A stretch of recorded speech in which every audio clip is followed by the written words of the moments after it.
What is up, bros and broettes? I am Inkslasher, and welcome to Evolution, the series where we look at the history of Call of Duty. And today we're going to be looking at the history of melee weapons, but not just melee weapons, the melee attack as a whole. Whether it be a lunge, whether it be just a knife swipe, or whatever it is, we are going to be talking about melee in Call of Duty, starting from the very beginning. Call of Duty 1. In Call of Duty 1, melee attacks were extremely rare, for two main reasons. The first of which is in Call of Duty 1, connections were really unreliable. So you'd think you'd be meleeing someone, but really, you'd be missing them completely. Also, melee kills in this game were not always a one-hit kill. You didn't have a knife. What you generally do is hit them with whatever you were holding. So sometimes you were holding a primary weapon, in which case, it would be a one-hit kill to the head, chest, or back. Yes, it depended on where your melee actually made contact. If you hit them in the arms or legs,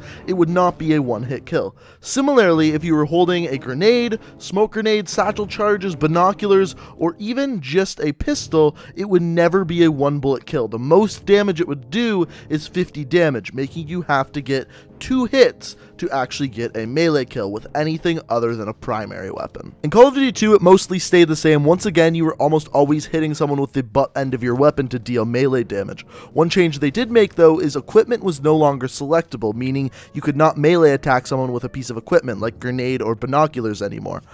On top of this, every single primary weapon was made so that the melee damage did 150 damage, always killing someone as long as you were holding a primary weapon. If you were holding a secondary weapon, aka a pistol, it would always deal 50 damage, meaning with a primary weapon, it was a one-hit melee kill, with a secondary, a 2-hit melee kill. Then there was Call of Duty 3, and for the most part, Call of Duty 3 completely adopted Call of Duty 2's melee system. However, for some reason, sometimes you would just get completely random hit markers when trying to melee someone with a primary weapon. No one really knows why. I don't know if it was a problem with the coding, and still to this day it's a little bit of a mystery. Then came along Call of Duty 4, which adopted a brand new melee system for the very first time, and would be carried over all of the way until Call of Duty Ghost. This melee system is known as the knifing system. Basically, you'd be running around, and anytime you went to melee someone, you'd pull out a knife, and it would be a one-hit melee kill, no matter where you are, in front of them, behind them, or where the knife hit their body. And this is actually one of the things they changed in Modern Warfare Remastered. In Modern Warfare Remastered, they added a bunch of different types of melee weapons that you could use at any time, in which you could run around with them out, whereas in Call of Duty 4, you had to pull out the weapon every time you wanted to knife someone.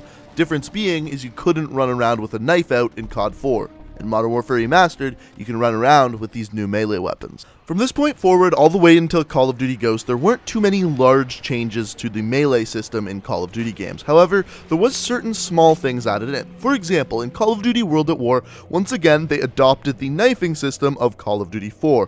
However, the one new thing that they added in was the bayonet. You were able to use the bayonet on the M1 Garand, M1 Carbine, all of the bolt-action rifles except the PTRS and trench gun, and what this did was extend your knifing range all the way up until 200 inches. And that's really all that changed as far as the knifing system goes in World at War. Then there was Modern Warfare 2, and Modern Warfare 2 actually changed quite a bit as far as knifing goes. The first thing that changed is they increased the normal range of the knife. So normally in Call of Duty 4, the range of the knife would be 100 inches. In Modern Warfare 2, the knifing range was 126 inches. On top of that, they added a new perk to increase the knifing range. This perk was known as Commando. It increased the knifing range by 50 inches. Now, a lot of people were outraged by this perk, and that is why no other Call of Duty game has had this perk since then. There were also 2 other new melee weapons added into the game, the first of which was known as the Tactical Knife. Tactical Knife would be used with pistols and was basically a knife that you carried around along with your pistol. What it would do is increase the melee attack speed and also recovery speed after knifing someone, making it so you could get back-to-back knives even quicker. This in tandem with Commando was very powerful. And the final new thing to be added in was the Riot Shield. This was the very first Call of Duty game ever to have a Riot Shield, and what it was basically what it sounds like, a big giant shield. However, when you were to melee someone with this shield, it would take 2 hits to actually kill them, whereas a knife, is always a one-hit kill. Once again, in Black Ops 1, they kept the same melee system. The only thing different in Black Ops 1 is they had something new called a Ballistic Knife. This actually worked similar to the tactical knife in Modern Warfare 2, where you would have a faster knife lunge speed and recovery speed, making it easier to knife. On top of that, with the Ballistic Knife, you could actually shoot a knife out of it, being a one-hit kill if it made contact. In Modern Warfare 3, melee once again returned in pretty much the exact same way. You had your regular melee, then once again they returned with the tactical knife, and of course, once again, the Riot Shield. Now, they did remove Commando from this game, as I mentioned earlier. However, the one thing that they added in was the melee weapon proficiency. This was added to SMGs, shotguns, and Riot Shields, and what it did was decrease the melee time by 35%, therefore speeding up your melee attack. Once again, Black Ops 2 was pretty similar with its melee system. You had your regular knife, you had your tactical knife, and you had your Riot Shield. However, one change that they made to this game was the whole idea of being able to run around with your knife out. The way you would have to do this is by equipping no primary or secondary weapons in your creator class. In doing so, you would then spawn in with a knife out. Another new thing to this game is you could actually add camos to your knife for the first time ever. By running around with your knife, once again it would kind of do the same sort of thing as a tactical knife by increasing your melee speed and recovery speed after knifing. Then there was Call of Duty Ghosts, the final game to have this knifing system. Once again, you'd have your regular knife, your tactical knife, and finally you would have the Riot Shield once again. The one difference in this Call of Duty game is you were actually able to choose to equip the knife as a primary weapon, whereas in Black Ops 2 you were simply removing a primary and secondary weapon and getting a knife instead. In Advanced Warfare, this is the first time we no longer see knives as the primary way of melee attacking someone.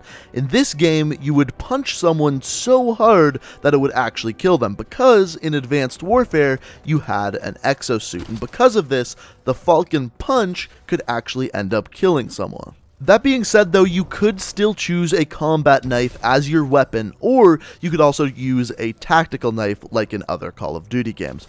On top of that, there was also a new way of melee killing someone, the Stomp. Basically, what you could do was fly up into the air with your exosuit and then go down really quick, land on someone, and it would kill them that way. It's important to note that this is the only Call of Duty game to this date to actually use this system.